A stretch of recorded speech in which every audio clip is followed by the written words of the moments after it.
I require a DNA test. All right, time for some more Demons of the Shadow Realm. Do me a solid. Let's get this video to at least 250 likes. We are approaching a new anime season, meaning some shows will start getting cut off in the next season. So if you want to see Demons continue on YouTube, like, comment, subscribe, Patreon for live reactions. Let's jump into this bad boy. I love that he's just walking. He looks like a slasher villain, just walking with his fucking axe. I do not claim this kid as my own. Oh, shit. Oh, fuck, here we go. Mori. Oh, bro, that back pay for child support is gonna hit you like Truck Kun in an isekai. Bro immediately thought he was gonna get hit with back pay of child support, only to learn that dad's swimmers have still been going strong even 22 years later. Holy shit. Oh my god. I mean, it's true. As freaky as they are, most aren't as fucking caring. The parent who's just happy you're not injured so the wallet doesn't get drained. I mean, look at it from her point of view, right? Bro came back.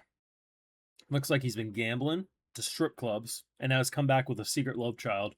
The funny thing, too, is this happened like the first day they moved in together. He fucking dipped and came back with this shit. I love how left and right are letting this happen, too. Like, they understand who wears the pants in this household. This is the scummiest family of all time, bruh. We start off by throwing an axe in his kid's face. We only adopt him after it's confirmed he's loaded and we can have his assets. That's fucking insane. Now, given that I honestly think he's my favorite character, the entire escalation of what they did with the whole secret love child, who isn't actually his secret love child, but in fact his brother, and the way they milked that poor son of a bitch. Because you have to consider, right, this dude's just naturally funny. He always cracks me up. I think he's, you know, in terms of who could be our adoptive daddy, he ain't doing half bad. He's a little questionable, but that's why we love him. The way this kid gets introduced, right, we're like, hey, come out from underneath the house. Bro's putting a fucking axe in his face saying, here's Johnny. And he's just out here trying to say, like, listen, I just don't want to get killed. And the fact that they frame it and they phrase it in such a way that it makes it seem like it's Dera's secret love child. He's like, bruh, who the hell's your mother? No, I can't be the father. Everything in his life is flashing before his eyes because he's worried about that back pay of child support. He's worried about another kid that he has to take care of. There's so much shit going on in his brain. It turns out, oh wait, dad had some swimmers later in life. Funny development, that's all well good. And in a normal anime, that's where it would stop. Okay, here's a little bait. This is my boy's secret love child. All's well that ends well. And what they do with that bank book is actually diabolical. Now, we've seen some demonic things in the show. There's a scene in an elevator where a demonic beast is trying to hurt an innocent woman. There is some actual demons in this show, but is there a bigger demon than her? Because she's out here saying, and reasonably so, I don't want another kid in this household. I'm already apparently married to someone who's much older than me. I didn't want to get married. Now I have to be mom to this kid. I'm worried our bank accounts are going to be dry because we're going to have to do medical bills because he has no insurance. And she goes from saying, I refuse to be stepmom to saying, fuck yes. She's out here dead ass being like, son, I will be your mother. You can live with me forever. Because apparently real daddy's been putting some mad money into his bank account every month. And the kid's ignorant enough to not realize that he's just being leeched off. It's the type of comedy you don't see every anime season, and that brings me joy, because this is the type of episode that a lot of people are going to write off. A lot of people won't want to talk about it. It's not a big action episode, nothing truly explosive happens. But these are the types of episodes that I think really make this author shine. And I can think of quite a few Fullmetal Alchemist episodes that aren't the most explosive, that are silly and ridiculous, and a little more slice of life coded while still hammering in some plot details. And, I've been saying it since the beginning that, man, this author is fucking brilliant. They have a style that works, but it doesn't just feel like it's retreading the same territory we've seen time and time again. And I think this episode is actually one of the best indicators and examples of why this style works so well for me. Yeah, you still have the outlandish, over-the-top comedy, but it's not like they do this every frame. And I mean, it's a pretty reasonable reaction when this is what your, hello is after being dragged out of a house.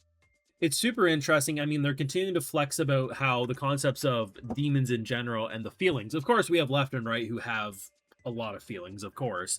But they're definitely more in our face. But ever since the sister ended up with the new demons from a couple episodes back, the concept of feelings and demons have been a thing for a while. So I like how they're kind of handling in this episode. Very simple stuff, but it is effective overall. Not to mention, I'm actually incredibly happy she survived.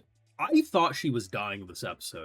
I thought there was going to be a extended part of the battle because when they were initially like, okay, it's time to leave, there was something about the framing that made it seem like she was Rip Bozo. But thankfully, she just gets to go home. And honestly, while yeah, she did try to save her own skin a couple of times during this whole exchange, I mean, she never really came across as evil, just more of doing her job. And she's like, you know what? These crazy sons of bitches, I'm just going to move on with my life. And I kind of fuck with that. It was a very funny episode. It was probably the most insane episode we've had. I mean, girls out here fucking bitching and moaning that she just wanted to marry Jason Statham. It's like, now I have an alcoholic, porn-addicted husband who cheats on me, and I keep ending up with more bastard children under my roof, but at least my bank account be fat. The comedy is fucking ridiculous, and honestly, there has yet to be a bad character. Even the brothers who you're constantly like, are they all scumbags? Which brothers scumbags? They've done a really solid job. It's such a good thing, though, that this is a 2-core, and I've been saying that, I mean, since the beginning, right? Because there's so much in this world that I want to explore, and I think, well, absolutely, this could have worked as a second-to-last episode, one kind of cliffhanger episode next week to make us wait for Season 2. It's so much better knowing that the momentum can just naturally continue, and I think shows like these, there's definitely certain shows, I think a lot of school-based shows, they're fine if they're a 1-core, but these big epic adventures, they do much better when there's at least a couple of cores to start out, so you can really get into it and know if you want to be in this one for the long haul, which this one I absolutely do. Like, this show, it's not going to be perfect for everyone, and that's completely fine. But I absolutely adore it. It's been my favorite show to watch this season since the first episode. And I said at the time something along the lines of, it's possible my feelings will change over time and other shows will surpass it, blah, blah, blah, it could fall off. But as it stands, this was my favorite show to watch. And really, there's never been a moment this anime season where I've changed my tune. Now, before some people are like, yeah, what about ReZero? What about the sequels? It's like, I never include sequels into the conversation of what is the best anime of the season, because sequels deserve their own category, because shows that have had 4 seasons are not in the same playing field as a show that's only had 12 episodes, right? And that's why this is my favorite new show of the season. And it's fucking fantastic. All I can hope is it eventually does get a full adaptation. I know the manga is still relatively new, but still, fantastic stuff. These episodes will go heavily slept on, but Secret Love Child was a banger of an episode if you ask me. But you can let me know your thoughts down below. Make sure you leave that like to show your support, subscribe, and ring that bell to stay up to date on everything we upload. And of course, the Patreon for live reactions and analysis over there, and other exclusives, because you know I gotta give those video shoutouts too, because my patrons make it all possible over here on YouTube. Alright, so today we got Theron, Mishi, Michael Rivera, Yuta Togasa, Anthony, Bone of My Sword, Ilias Ergeson, Robert Daffin, Cole O'Halloran, Dyke Aaron, Cypher, and we also have Vasily. So I appreciate the support, everyone. Please take care. You all have a good one.